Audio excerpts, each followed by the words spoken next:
En ce qui concerne l'égalité salariale homme-femme, plusieurs mesures importantes. La première, c'est d'avoir un instrument de mesure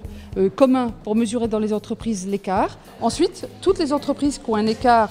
à travail égal,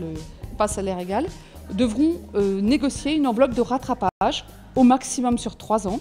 Et donc dans 3 ans, puisqu'elles auront eu le temps, la possibilité de se conformer avec la loi, à ce moment-là, les sanctions seront beaucoup plus importantes et on passera d'une obligation de moyens, c'est-à-dire faire un plan d'action ou un accord, à une obligation de résultat, c'est-à-dire que le rattrapage salarial soit effectif.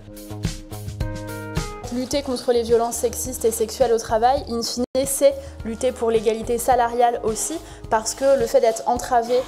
dans sa liberté, dans son intégrité physique sur son lieu de travail, le fait d'avoir peur quand on est harcelé sexuellement ou d'avoir l'esprit occupé par cela, eh bien ça entrave aussi l'égalité professionnelle et l'égalité salariale des femmes et ce qu'on appelle l'empowerment ou l'autonomisation en bon français des femmes au travail.